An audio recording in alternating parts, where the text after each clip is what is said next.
Is it possible to take over somebody's spirit? Is there such a thing as energy vampires?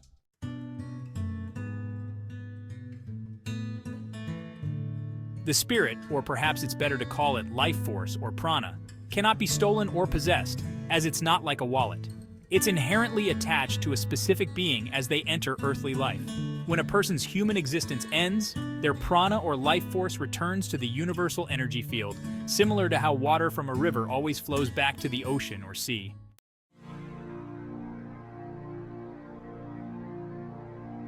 However, personal energy regenerates in cycles, and its flow varies from day to day or month to month.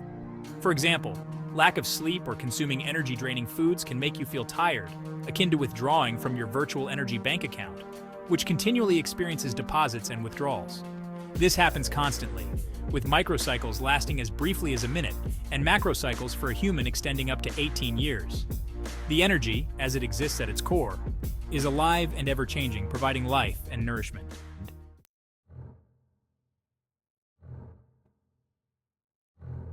This is where energy vampires come into play. They are beings whose expenditure of vital energy exceeds their energy creation.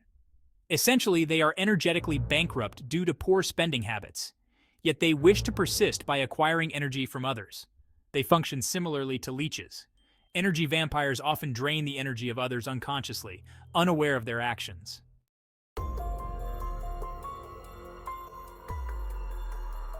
Are there any common traits of energy vampires? What signs should one watch for? Those desperately in need of others' energy typically vibrate at a lower frequency. They often embody the victim mentality, constantly complaining and believing that life has treated them unfairly. A poor me image is a clear sign of an energy vampire. Sometimes they masquerade as compassionate friends, targeting emotionally vulnerable individuals who may not notice their energy being drained. Vampirism can go unnoticed for a long time, especially if the vampire does not consistently overspend their own energy.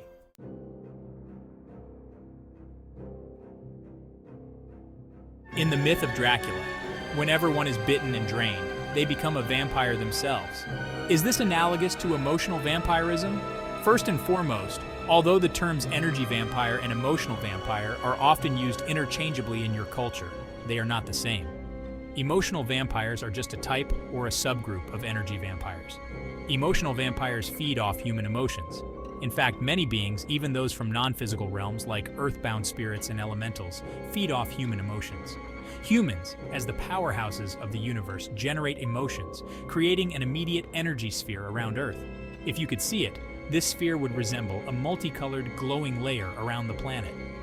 It can be peaceful and loving in some places, fearful in others, or angry elsewhere.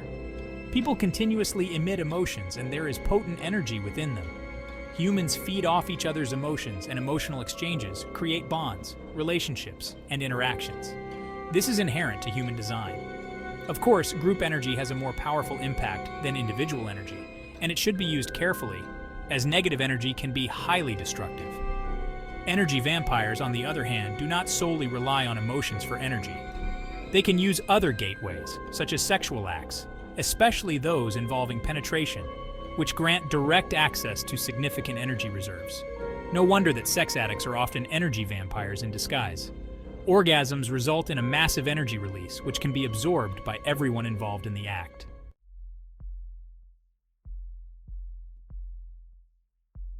Energy is freely available and accessible. Spending time in close proximity with others, even without physical touch or emotional exchange, allows for energy transfusion. Humans exchange energy simply by being near each other, with closer proximity intensifying the exchange. People who cuddle or sit together while watching TV, for example, engage in the full energy exchange, with their energies blending like a smoothie. When energy is needed, it can be absorbed from the other person. This often feels mutually satisfying, which is why it's not commonly perceived as vampirism. Vampirism isn't always expected to be painful or violent, for one to label it as such. Is the need to recharge from others' energy contagious? Not really. Humans naturally recharge from one another all the time.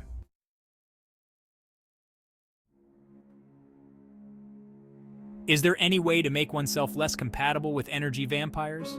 Not exactly. If energy vampires are hungry for energy, they will seek it from any available source. They may resort to emotional or physical abuse to get their fix. However, There are ways to make oneself less susceptible to their influence. Disengage from interactions with people who make you feel unwell.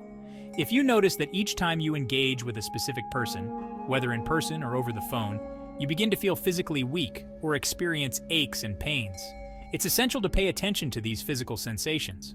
Most of the time, it's a gut feeling, a sense of drowning or suffocating, a nauseating feeling in your core. These are clear signs that you may be under an energy attack. The purer your energy, the more attractive you are as a target. Therefore, I cannot recommend trying to become as happy or as attuned to high vibrations as possible to ward off energy vampires. In fact, the opposite may be true. They may be drawn to you like sharks smelling blood when they detect your pure energy. Such energy is rare, creating a high demand for it.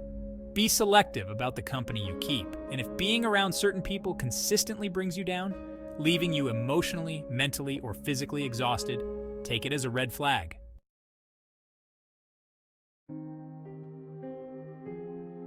Since children possess such pure energy and can be easily manipulated by adults, what can they do to protect and preserve their energy? This is indeed a challenging question with no easy answer. Children often find themselves as sacrificial beings arriving in a corrupted world, intended to make it better simply by being a part of it. Unfortunately, they are frequently taken advantage of, and this trend doesn't seem to change significantly. What can a young child in a dysfunctional family do? Their primary goal is often just survival. Fortunately, there are universal forces and guardian angels watching over them. While children cannot defend themselves, they receive divine protection that guides them toward maturity. Individual karma also plays a significant role in a person's life, and some karmic experiences are served early in life due to the strength of their initial energy and the child's innate resilience, allowing them to navigate trauma without breaking their spirit. Most importantly, everyone follows the blueprint of their lives, and this may include encounters with energy vampires and lower spirits.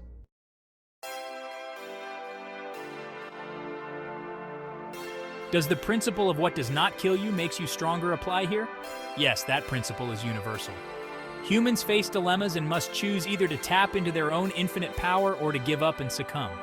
The choice ultimately belongs to each individual.